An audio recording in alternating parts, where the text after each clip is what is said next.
Alors les amis, me revoilà déjà. Alors, sur un graphe qui vous donne envie de vomir, je sais, il est chargé. C'était juste pour vous faire vomir un peu.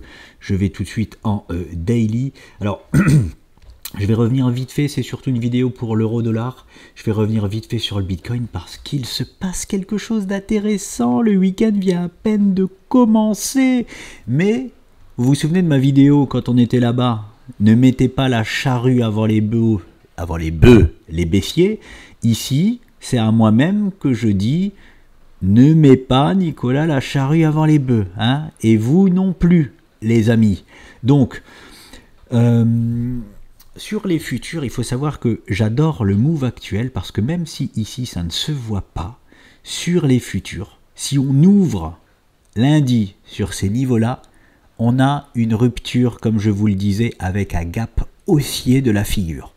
Donc, ça serait juste extraordinaire. Je le rappelle, on parle quand même du déclenchement de mon bull run. Hein, et j'ai le droit de dire de mon bull run parce que jusque-là, tout le monde pensait que nous y étions. Et au vu du Bitcoin, de toute façon, ils avaient raison, mais pas au point de vue des altcoins. Hein. Les altcoins, on a bien vu qu'ils se sont juste réveillés et qu'ils ont presque tous ravalé toute leur hausse. C'est pas un bull run, ça. Hein. Donc, bon, bref. Donc c'est parti, je vais un petit peu parler donc de ce qui se passe là et de la possible correction plutôt qu'il peut y avoir lundi. Je vous en ai déjà parlé, je vais aller voir la structure. Là je pense que ce qui se passe ici sur actuellement, hein, ce petit pump là qu'il y a, c'est pour faire sortir les shorters. Hein, voilà, ceux qui ont shorté et je vous dis très honnêtement, hein, regardez, je vous montre. Hein. Quand on arrive ici, là, on a une structure en H4 de fatigué. J'appelle ça de fatigué. Alors oui, maintenant, on vient de réactiver la loi de Dow. Je ne suis pas aveugle, je sais ce que c'est, la base du trading. On fait des plus bas, toujours plus haut. On fait des plus hauts, toujours plus haut. Oui. C'est bon, vous n'avez pas inventé l'eau chaude. Non, mais c'est pour dire, parce que des fois, je me prends des commentaires, on dirait qu'on me prend pour un lapin de 6 mois. Voilà, au moins, là, vous n'aurez pas besoin de me mettre de commentaires par rapport à ça. On est sur une structure d'épuisement, en arrivant sur une résistance. Ça, c'est le H4. Hein. Ça, c'est juste le H4. En plus de ça, je vais vous montrer en 30 minutes, alors là, c'était encore plus fatigué que fatigué. Regardez le move en 30 minutes. Ah bah je peux vous dire que ça là, c'est pas une figure de continuation haussière. Hein. Et qu'est-ce qu'il fait le coquin? Il nous prend le spot de la briser à la hausse. Bien joué Bitcoin, parce que je peux vous assurer que si je m'amusais à shorter le Bitcoin, j'aurais fait partie du trade perdant. Hein. J'aurais aimé shorter, je vous dis très honnêtement, j'aurais shorté le Bitcoin ici. Voilà, tout simplement. Je ne me serais pas fait encore sortir de mon trade, mon stop n'aurait pas été encore pris, mais mon short, voilà, il serait mal, hein, on va pas se mentir. Et puis, bon, au niveau des... ceux qui font des shorts, je peux vous dire qu'ils mettent pas un stop ils mettent pas un stop là-bas, hein. Hein, sinon le ratio est trop bas. Donc je pense que tous les shorteurs là qui ont pris le spot viennent de se faire liquider, tout simplement. Donc je pense que là on assiste à une liquidation de short. J'espère me tromper, les amis, de tout cœur, hein, parce que si jamais je me trompe, c'est le déclenchement de mon bull run, hein, je vous le dis de suite. Donc voilà, et là je regarde qu'en direct on est déjà en train de ravaler la bougie 30 minutes, donc je ne mets pas la charrue avant les bœufs. Hein. Le move, j'adore, surtout sur les futurs, parce que je le répète, ici là, on est juste venu faire la touchette parfaite, ok, nickel. On l'avait sur les futurs, on ne l'avait pas encore ici, maintenant on l'a. Bon, maintenant, je privilégie quand même, je suis quand même obligé, hein, je le rappelle, de privilégier le fait qu'on se fasse renvoyer dans les cordes. Hein. Dans un premier temps, ça ne change rien au scénario du bull run et ça ne change rien du tout. Du coup, j'en profite pour vous dire quelque chose que j'ai oublié de vous dire. Je retourne en daily. Alors, je vends depuis longtemps un bull run. Je suis bull de chez bull sur le Bitcoin. Je veux voir le Bitcoin aux milliards de dollars. Hein. Et pourtant, je dis ça en préambule parce que pour qu'on me comprenne bien. Bim bam boum. Attendez, je retourne en H4. J'explique quand même ce que j'ai ici. Hein, désolé. Bon, je vais faire un peu de ménage. Voilà. Je vais faire un peu de ménage. Voilà. Voilà, tout ça on enlève, tout ça on enlève. Voilà.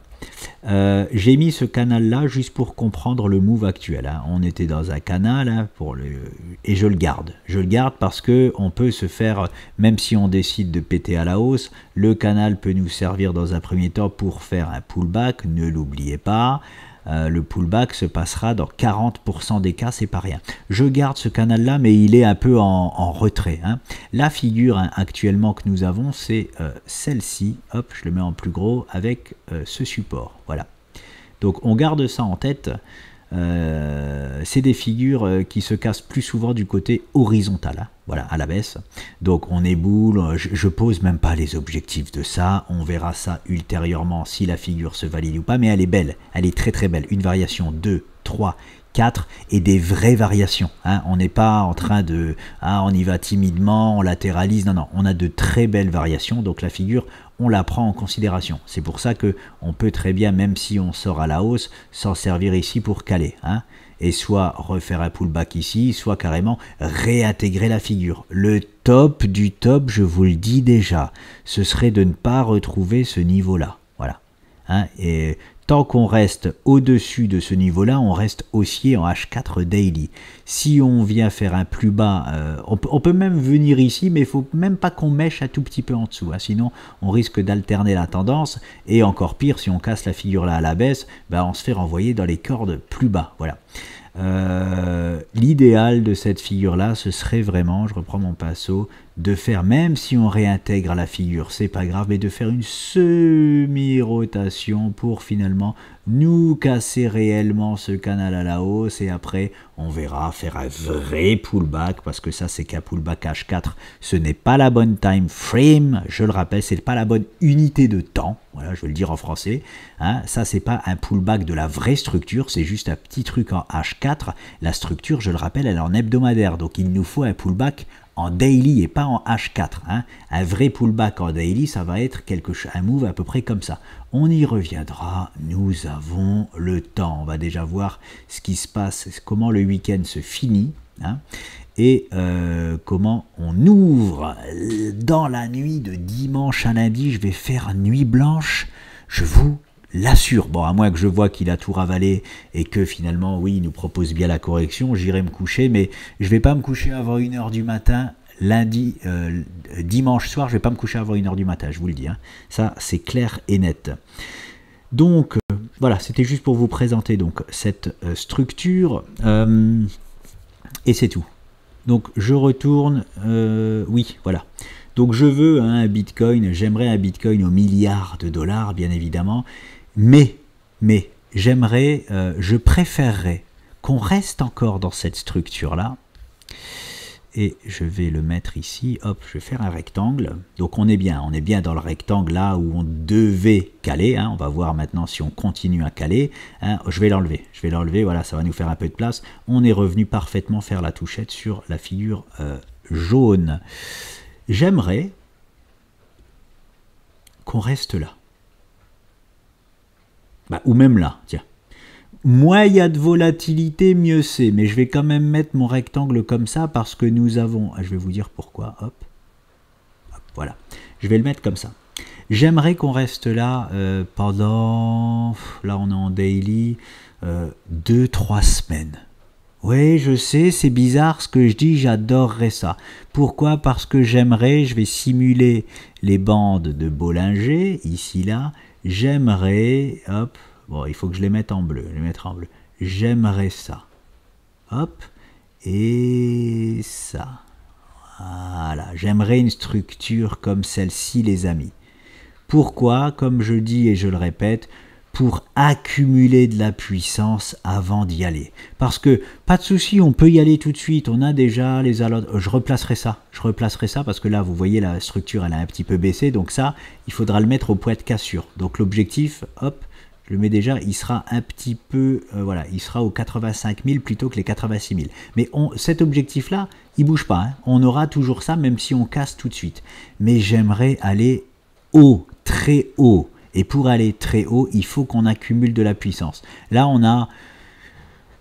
Bon, je dis ça, mais on a ce qu'il faut pour aller aux 85 000 $ et on a aussi ce qu'il faut pour aller aux 115 000 $. Je sais, je suis gourmand, j'en veux plus.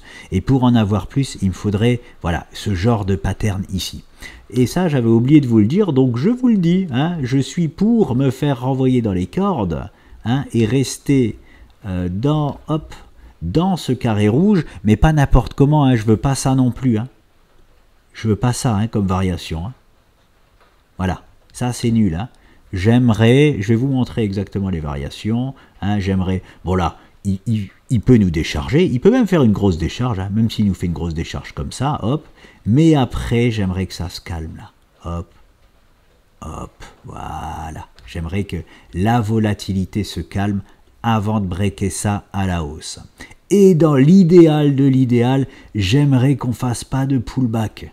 Pourquoi? Parce que le pullback, le throwback, pardon, pullback, attention, c'est quand on casse à la baisse et qu'on revient. Throwback, c'est on casse à la hausse et on revient dessus. J'aimerais dans l'idéal pas de throwback, hein, qu'on soit dans les 60% de chance, parce que les throwbacks altèrent la puissance. Voilà. Donc, ça, c'est la petite information que j'avais oublié de vous dire. Maintenant, c'est bon, là, je vous ai tout dit. On est parti, on va sur l'euro-dollar. Ceux qui veulent juste du BTC peuvent partir. Je vous retrouverai ultérieurement. Alors, c'est parti. Je vais sur l'euro-dollar. Je vais le mettre en plus grand. Boum. Et je vais reprendre, parce que la structure a légèrement changé, pas le plan. Comme je le dis souvent, tout le monde crie à la faillite des États-Unis. Et encore une fois, j'ai vu Elon Musk dire la même chose encore et toujours. Lui, il faut savoir que quand il dit des choses, c'est pour s'en mettre avant tout plein les poches. Hein. Voilà, c'est un peu ce qui est bien chez moi, c'est que ce que je vous dis, ce n'est pas du tout pour m'en mettre plein les poches, j'en ai rien à cirer, je le répète. Par contre, quelqu'un comme Elon Musk, bon, alors forcément, hein, il a plus de poids que moi au niveau de l'investissement, on va pas se mentir. Mais sachez que tout ce qu'il dit, c'est avant tout pour s'en foutre plein les poches. Et j'en ai la preuve par 10. Hein, donc ce que je dis là, c'est vrai.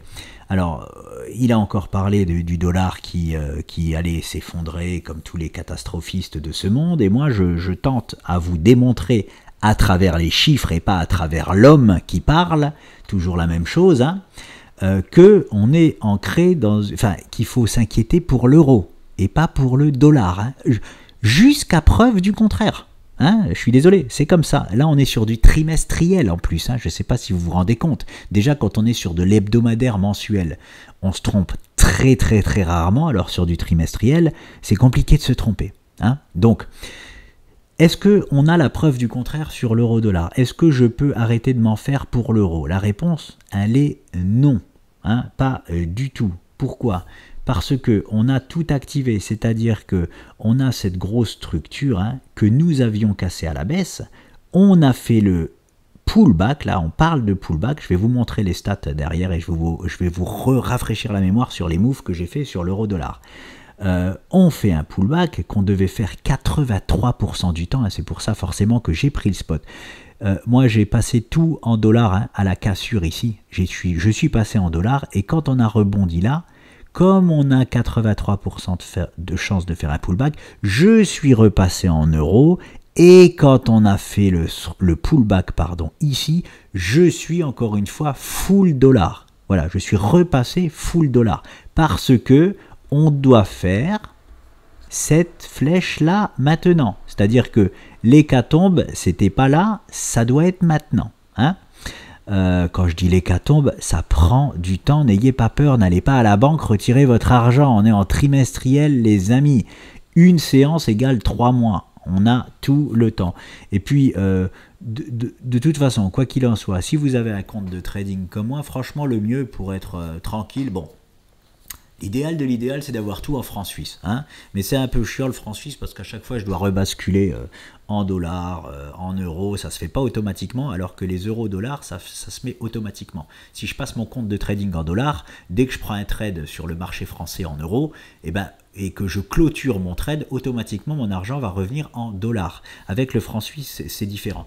Pour pas se faire chier, hein, pour se protéger un maximum, on va dire, son patrimoine, on peut faire du 50-50. Voilà, 50% on reste en euros et 50% on reste en dollars. De toute façon, moi je suis sur tous les marchés et principalement sur les marchés américains. Donc j'en ai du dollar et j'en ai plus très souvent que l'euro. Mais faire un 50-50, c'est bien aussi, hein, si on a peur d'être 100% euro ou 100% dollars. Attention, si vous passez en dollars, votre compte en euros peut fluctuer même si vous n'êtes pas en trade. Hein. Si le dollar perd en valeur contre l'euro, eh ben, votre compte va diminuer, vos euros vont diminuer, forcément.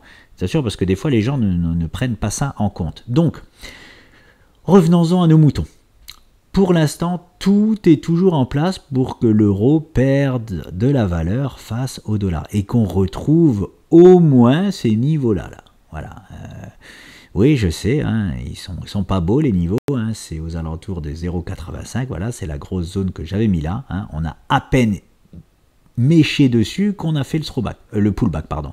Ok, maintenant on doit aller chercher plus bas jusqu'à preuve du contraire. Et je vais vous montrer ma preuve du contraire. Voilà. Moi, je changerai de paradigme sur l'euro-dollar seulement si le paradigme au niveau des chiffres change. Vous l'aurez bien compris. Pas parce que Elon Musk dit le dollar va s'effondrer. Non, depuis qu'il a dit ça, le dollar, il s'est absolument pas effondré. Et ça fait longtemps que j'entends parler du dollar qui s'effondre. Ça fait 2 ans au moins que j'entends ça. Hein. Voilà. Et ça fait au moins 1 an que je défends le dollar coûte que coûte parce que les chiffres le défendent, hein, pas parce que je suis pro-dollar. Comme je vous le dis, vous le savez, j'en ai rien à cirer du dollar, de l'euro ou quoi. S'il faut que je me mette en yens ou en pesos ou en quoi que ce soit, je le ferai. Et je m'en fous, voilà, je m'en fous. Donc, on y va, je vous montre la structure. Hop, bah c'est voilà, je suis en mensuel, c'est celle-ci, elle se voit déjà en mensuel, mais c'est plutôt de l'hebdomadaire. Voilà, elle est très très belle en hebdomadaire. Je vous en avais parlé, il y avait une double structure qui était donc une possible épaule, tête, épaule quand on était là, mais finalement non, il ne nous donne pas l'épaule, tête, épaule en revenant ici, non, il nous a fait ce triangle. Ce triangle. Alors, il avait validé l'épaule, la petite épaule, tête, épaule que je voyais possiblement dans une plus grande épaule, mais il n'a pas été chercher ces niveaux-là. Donc, on n'a pas une grande épaule, tête, épaule. On a ce triangle asymétrique de sommet. Pourquoi de sommet? Parce que nous venons d'une hausse et pas de creux. Il est très joli, ce triangle. 1, 2, 3, 4, 5 variations, je la compte, c'est pas au pixel près, je la compte tout de même, à savoir que c'est, ah ben voilà, là c'était là, j'avais posé la stat, c'était même 4, je me suis trompé, c'était pas 83%, c'est 84% de chance de faire un pullback, c'est le taux le plus élevé, et le plus rapide en 8 séances, je ne sais pas en combien de temps il a été fait, 8 séances, non, pas 8 séances hebdomadaires, hein, je le rappelle, c'est du trimestriel mensuel. Donc en fait, je crois qu'il devait être fait en 8 mois, ce throwback. Et je vais calculer vite fait, combien de temps, non, écoutez, je vais repasser en mensuel, je n'ai pas checké ça. En combien de séances il l'a fait? 1, 2, 3, 4, 5, 6, 7, oui voilà, 7, 8, le plus haut il a été fait là, mais voilà, le pullback il est vraiment, on est revenu toucher même ici, donc on est dans les bons timings du pullback. Donc je reviens à mes moutons, hop là, 85% de chance de poursuite baissière après la cassure de la ligne de coup. Vous voyez ce que je veux dire? Ce n'est pas rien au niveau des chiffres, hein. On n'est pas sur du 40%, 50%, 60%, c'est des gros chiffres. Et nous, notre job, c'est de nous mettre dans le sens des statistiques. Sinon, à quoi on sert, hein? On ne fait pas ce qu'on veut sur les marchés. Donc, je suis obligé toujours, forcément, au vu de ces statistiques, donc celle-là, le throwback, hop, je peux l'enlever. Ah, j'arrête pas de me tromper, le pullback, pardon. Hop, je l'enlève. On est dans 85% de chance de poursuite baissière après la cassure de la ligne de coup. Hein. Donc, on a fait le pullback, et ben on a 85% de chance de continuer la baisse. Voilà, je ne parie pas sur la disparition du dollar quand les chiffres nous montrent qu'on a 15% de chance. Voilà les amis, et même si c'est Jesus lui-même qui le dit, je vous le dis, non, je n'y croirai pas, je fais confiance qu'aux chiffres. La sortie de ce triangle, en moyenne, elle se fera ici, c'est-à-dire en octobre, première semaine d'octobre 2024. C'est les timings parfaits de sortie de ces figures-là. Donc on a encore le temps. On peut ne pas avoir de prise de décision avant ce timing-là.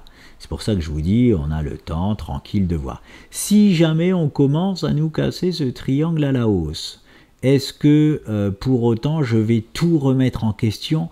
Non, pas de suite. Mais ce sera pour moi une première alerte de dire, oh là là, attention quand même, on a cassé un triangle asymétrique à la hausse. Les objectifs, c'est quoi? Les objectifs, c'est... Bon, ça va être un tout petit peu à peu près parce que je suis toujours aimanté. Les objectifs, ça va être ça. Voilà. Bon, il n'a pas envie. Je vais me mettre voilà, là. Je vais imaginer que la cassure, elle est là. Hop là. Ici. Voilà. Alors, à peu près, je vais juste mettre un petit repère. Ça nous donne deux objectifs. Là et là. Voilà. Hop. Hop. Et hop. Voilà. Donc, si jamais on casse ce triangle à la hausse, je dirais, oh, attention, j'ai une première alerte. J'ai une première alerte de, ah bah finalement, on a peut-être un changement de paradigme sur l'euro-dollar. Je vais peut-être changer mon fusil d'épaule. C'est tout. Je ne ferai rien d'autre que ça, que me questionner. Par contre, si on commence à réintégrer cette énorme structure et aller ne serait-ce que valider le premier objectif, là les amis, oui, je change de paradigme. Voilà ce qu'est ma preuve du contraire sur l'euro-dollar. On a le temps, une séance ici égale une semaine. Hein. Je peux revenir dans 3 mois, je pense qu'il n'y aura pas encore la décision. Hein. Enfin, le changement encore de paradigme. J'y reviendrai au cas où. Voilà, j'avais juste cette petite note à faire sur l'euro-dollar.